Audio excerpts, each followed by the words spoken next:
Ari, I am dreading looking on the internet because I know what's going to happen when On3 releases that bracketology graphic, the one you see on your screen right now. I know what's going to happen. I know the Texas fans and the Texas A&M fans are coming for my neck. But here's the thing. I had to make a decision about what's going to happen to figure out how to make a realistic bracket because I couldn't just put Texas and Texas A&M in there or put one of them and not one of the other without explaining here's how we got to this point.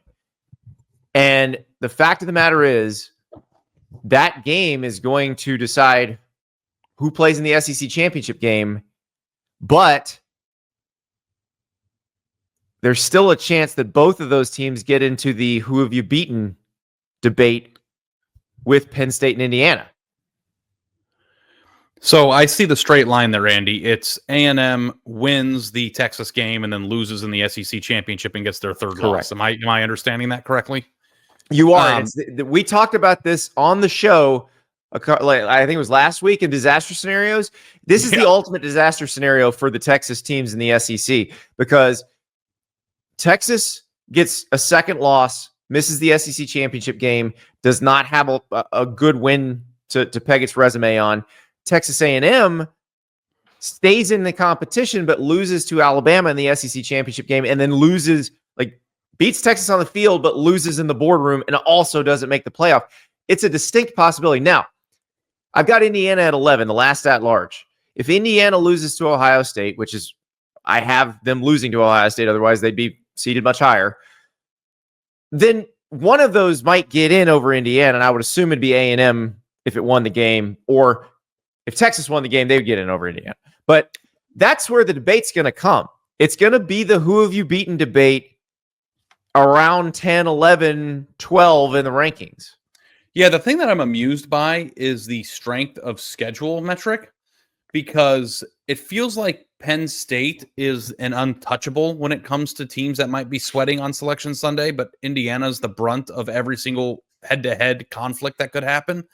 And I know they played West Virginia, and their numbers say that their schedule is much tougher. Their strength of schedule, no matter where you look, is in the low 30s. Now, Indiana's is at like 100 right now. It's going to go way up when they play Ohio State. So it's going to change, but I don't think it's going to get that high. I wonder where it's going to be, though. When you say it changes, do we anticipate playing Ohio State on the road makes them 60? Yeah, something like 60s or like probably in the 60s somewhere. That's what I would think. Yeah, but I mean, think about the gap between Indiana and Penn State in the placement of this discussion. Like Indiana is constantly going to be compared to a SEC team at some point. Like that comparison is going to happen if they don't beat Ohio State. Penn State is in no discussion. And I think the only difference between these two teams is who they've played this year in the same conference. And I don't know if I believe that Penn State's route was like as much more difficult as the numbers would suggest. Because, I know they had to play Wisconsin and stuff, but like is playing Wisconsin going to be the reason why you're not debated and Indiana is? Now, I think the number one bullet point here is what if Indiana goes to Ohio State and loses by 3? Then what? That's what I was gonna ask you, because Penn State lost by a touchdown to Ohio State at home. If Indiana goes to Ohio State and loses a 1-score game on the road, and let's say it's a controversial finish, I think you put Indiana above Penn State in that scenario because you have pretty similar resumes otherwise. And I also think too, Andy, that like it's not even about the margin of defeat. Like, what if Indiana loses to Ohio State 44-34, but the game is a pretty back and forth affair? Right, there's a garbage time touchdown to like cushion the lead. Yeah. We will be able to tell, and I'm hoping that the committee would be able to tell that Indiana, from an eye test standpoint, played better because Penn State lost by 7, but Penn State wasn't going to win that game in 100 tries. So maybe if they played them again, it would be a different game. But in that specific game, Penn State was not up for the challenge. So. I think that you're making it cleaner on Indiana because I think Indiana gets in over a 3-loss A&M if that's who they're compared to. Mm-hmm. But if they start getting compared to a 2-loss Tennessee, team in the SEC. Like Tennessee would scare me a hell of a lot more than a 3-loss Texas A&M would. So, but then that also opens up Pandora's box. And these videos are getting more interesting because we're getting closer to this being what's actually going to happen. The penalizing of the conference champion losers, because you're going to penalize the loser of the ACC championship and you're going to penalize the loser of the Big 12 championship. And I'm going to be very interested to see what the discourse of the SEC loser is, because the Big 10, the Big 10 loser is probably not out. Like the Big 10 championship game loser is going to be probably a 1 or 2 loss team that you feel pretty comfortable being in. And we're going to preview this game, this Indiana-Ohio State game, pretty thoroughly on this channel and on our podcast feed and on on3.com. But also too, like we have been having a lot of discussions of when Indiana loses to Ohio State, and I don't think that's a guaranteed situation either, as you know. That changes the math considerably. Like, because this is a projection of what we think it might look like at the end, I have to kind of pick the winners of these games. Like, I went on that website where you figure out who plays in the SEC championship based on you just say who this team won this game, this team won this game. And so you have to pick the winners to figure this out. I picked Ohio State to beat Indiana. And by the way I did it, it's not a 65-14 game. Like if that actually happens, then Indiana's out. But if Indiana beats Ohio State, we have a very different situation because Indiana is going to the Big Ten championship game. Ohio State's not. Ohio State still has the win against Penn State, which keeps it above Penn State, but I think would actually push Penn State down because Penn State has to be below Ohio State.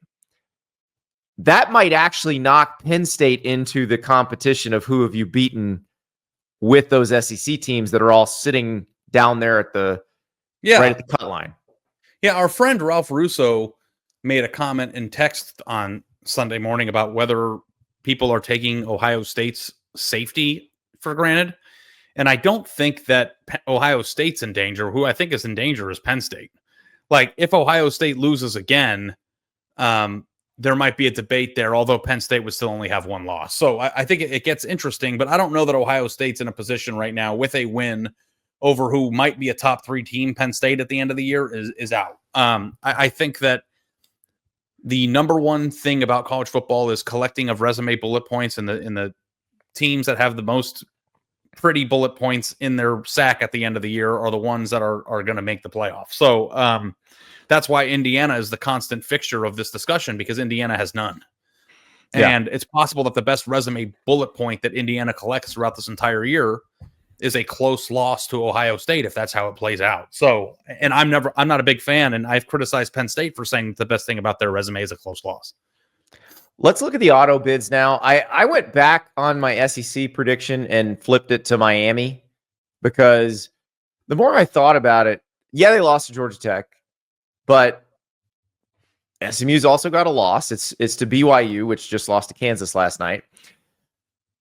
I think Miami, if they wake up after the Georgia Tech game, I think Miami's still probably a better team than SMU. So I'm just saying I think Miami wins that game. Yeah, I think that's probably rational. And then Colorado, this is not clickbait. They definitely could lose it though. Let's be clear. Like that's not. Yeah, no, that's an either or spot. That's either Miami or SMU.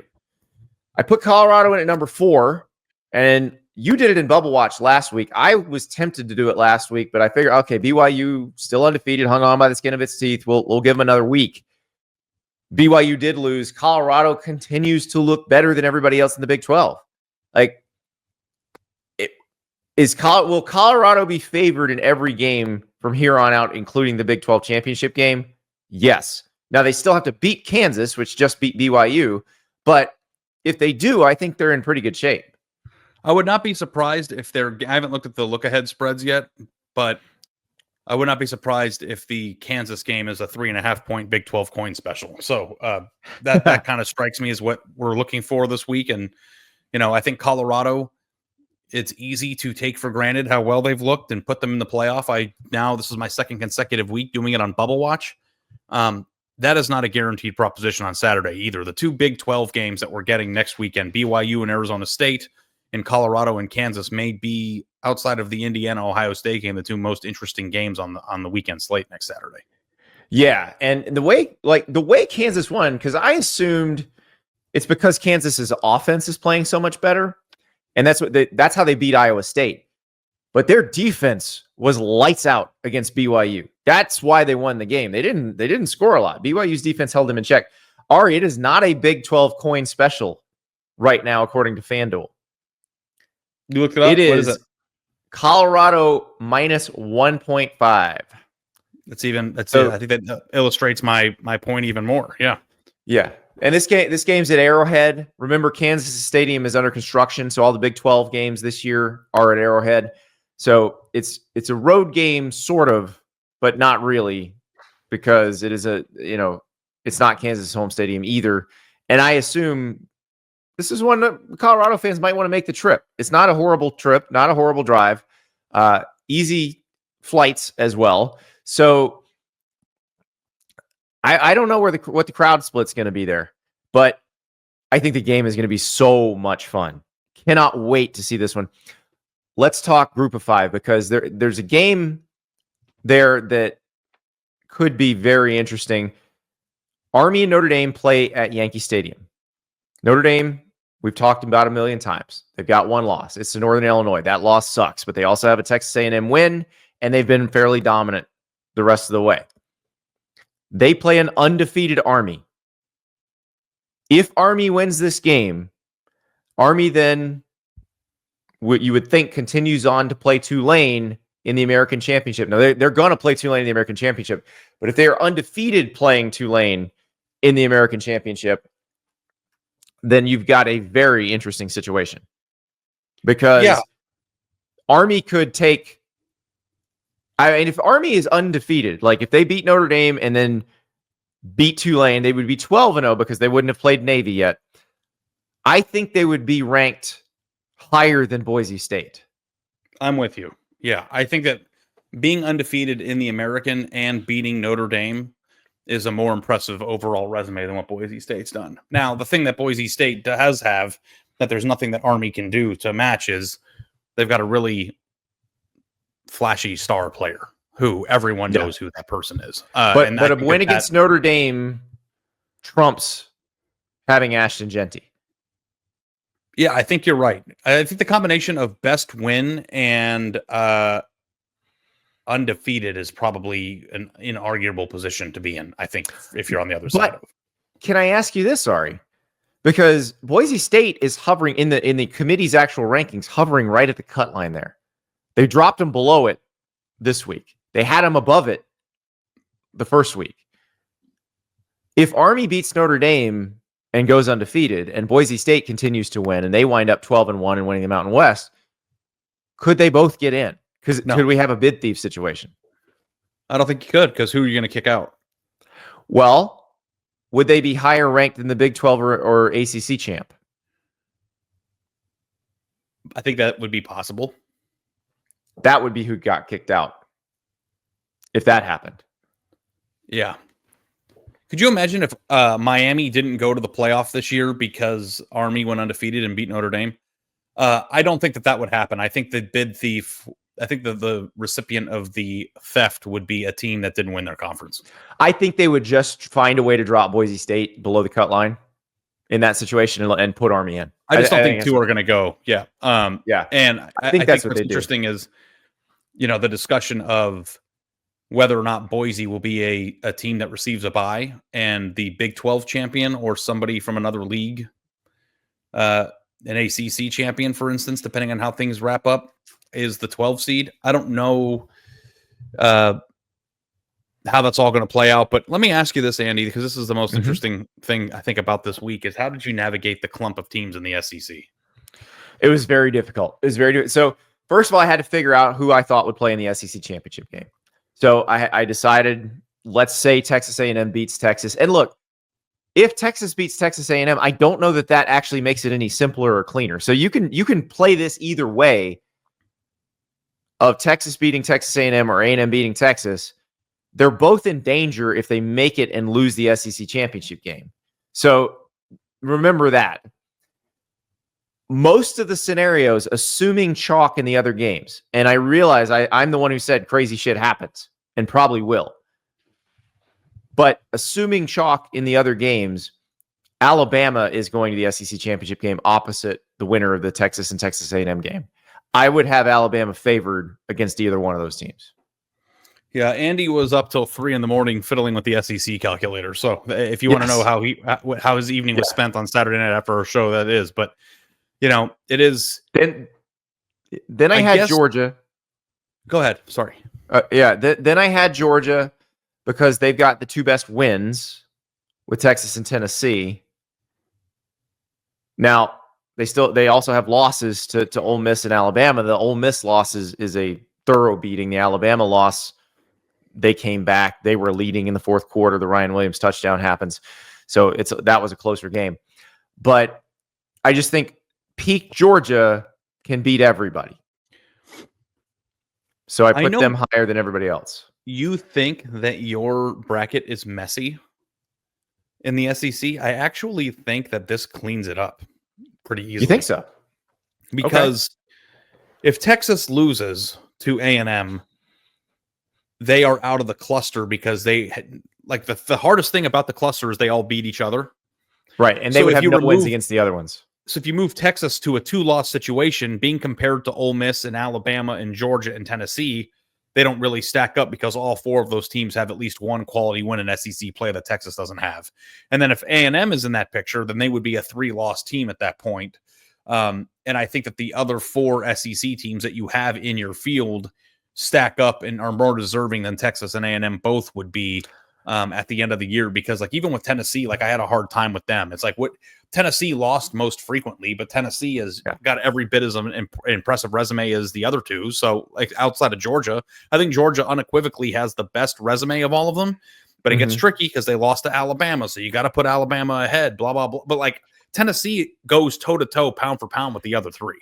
Whereas I don't think Texas or A&M do. Let me ask you this. Of the 4 I have in the bracket, which is Alabama, Georgia, Ole Miss, and Tennessee, and then Texas and Texas A&M, who we're also considering here. Of those 6, what 4 scare you the most? If you are another team playing in the playoff. Okay. All right. Then I feel better. I actually think I could be interchangeable with Alabama and Texas. Like the thing that I'm having a hard time with is... Which is crazy because Texas could be 2 or out. Yeah. The thing that I'm having a hard time with is that in this season, we have had a lot of ups and downs in the SEC, right? Mm-hmm. My notions have switched radically every weekend about some of these teams. Like there's been a point in the season where I thought if Nico turns it on and realizes his potential and they get open and their offense turns on. I don't think that's happening this year. I know, but at a point this year, I thought they could win the national title. When Alabama beat Georgia, I was like, holy crap, Kalen DeBoer has them back, baby. Alabama is one of the most talented teams in college football. They've got Ryan Williams, and they lost to Vandy. Georgia, we saw in person last weekend at Ole Miss, got annihilated physically in a 4-quarter game. And who's the last one? Well, Ole Miss. Ole Miss has lost to Kentucky while also beating the crap out of Georgia. So, like, all 4 of those teams at certain points you've been very high on and very low on. And the biggest challenge that I have with Bubble Watch and your bracketology is that a lot of times my biggest weakness as a podcaster is becoming prisoner of the moment and not seeing the picture from 30,000 feet up. And it's like, are we sure that Alabama's issues that caused them to lose to Vanderbilt are 100% gone? So why would I be 100% confident that Alabama would beat Texas if they played well? Like that's irrational. So, and that's why you and I were texting, just so you know, inside baseball, Andy and I text about what we're doing at night at 3 a.m. just to make sure we're not screwing up. And like him talking me through his thought process almost convinced me to change my thought, which was to drop Texas out too. And then I started thinking like, wait, am I sure that Alabama is better than Texas because they've won 3 in a row? What about the and I'm not sure either. Tape? I'm just basically going like who'd be favored in the game. So it's a very difficult needle to thread. And I also, again, think something crazy might happen. Speaking of crazy, PrizePicks makes all the crazy in sports that much more fun. It is the most fun daily fantasy game in America. Download the app. Use the code Staples when you sign up. Play $5, get $50 instantly. Obviously, you can play it when you're watching college football. They've got all the college football games. The board's going to start getting populated. Well, remember, there are games Tuesday, Wednesday. You got Maction, got Thursday, got Friday. So the board will start getting populated Monday afternoon. Right now, if you want to play, you've got some college basketball, but you've got a lot of NFL. You want to play the Monday night game. You got Cooper Rush. You want to have some action in the NFL. Cooper Rush has a square, 178.5 passing yards. You decide more or less. You pick as few as 2 squares. The more you pick, the higher the potential payout. Cowboys are playing the Texans. CJ Stroud gets Nico Collins back. Nico Collins in his return game, 72.5 receiving yards, more or less. We'll find out. So download that PrizePicks app. Use code Staples to sign up. Play $5, get $50 instantly. Ari, so we're watching Indiana, Ohio State this week. We're watching Notre Dame Army this week. We're watching Colorado and Kansas. Arizona State BYU is another one. And these are teams that we don't have in the bracket, but are lurking there. Arizona State and BYU both have a chance to make the playoff.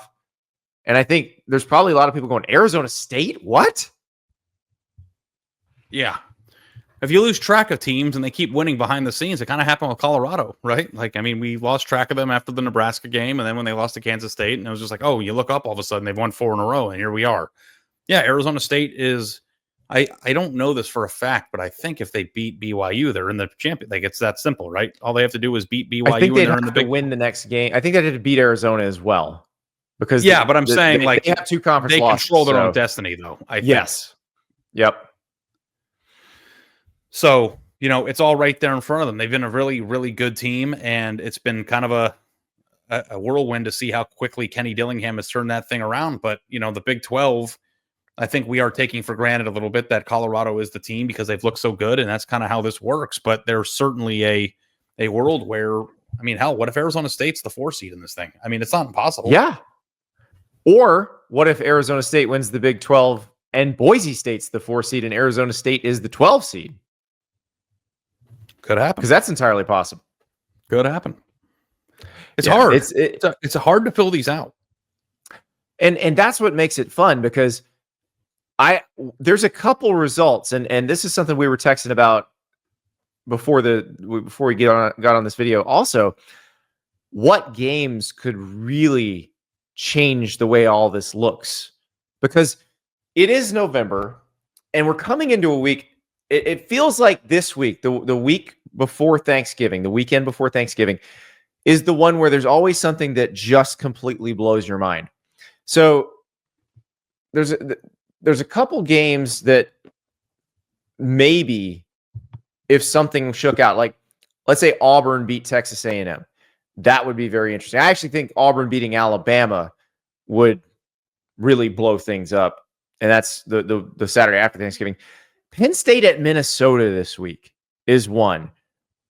Minnesota's not bad. They keep the scores down usually. Like, what if they get into a rock fight with Penn State and win? I mean, that changes everything. Yeah, and I haven't really done the thought exercise, but if and when that happens, it will be interesting to see how much the entire bracket changes, not just one thing. Because if Penn State falls or, another team falls, then you have to put a new team in, and that new team that you put in might have to win head-to-head with the team that lost, and then 3 other teams that are similar to it on the outside too. Like, it's not just like a swap scenario where it's like, oh, well, they're out, they're in. Like, it's complicated. And now we're at the point in the year too, Andy, where you have to make sure that what you're doing from a seeding standpoint makes sense and can actually happen. Because at the beginning of the year, there were so many games left. You could just go, I'll put them at 6 because I think they're number 6 right now. It's like, no, you have to figure out who's playing who and if it's even possible. So it's kind of like putting a big puzzle together. Well, the Texas fans stopped watching this thing like in minute 1, but if there are still any hanging around, don't worry. You can be right back in this thing. Like, all it takes is 1 or 2 things to happen. And really, for Texas, they still actually control their destiny. If they just keep winning and they beat Texas A&M and they go to Atlanta and they win the SEC championship game, they're going to be a 2 seed or a 1 seed. Like, it's going to be fine. I never thought that the Longhorns would wish they were in the Big 12 for better strength of schedule, but here we are, you know? Hey, look, I'm sure when they saw that initial SEC schedule, they're like, whoo, boy, that could have been a lot worse. And now they're like, wait, why'd you give us such an easy schedule? Yeah. They're also really mad at Michigan, if we're being real here. Michigan was supposed to be much better. Like, if Michigan was what Michigan was supposed to be, a win at the Big House would be buoying Texas's schedule, and it's not. So that's not Texas's fault, but unfortunately, intent doesn't really matter in this situation. It's whether the team was good or not, and this year's Michigan team is not very good.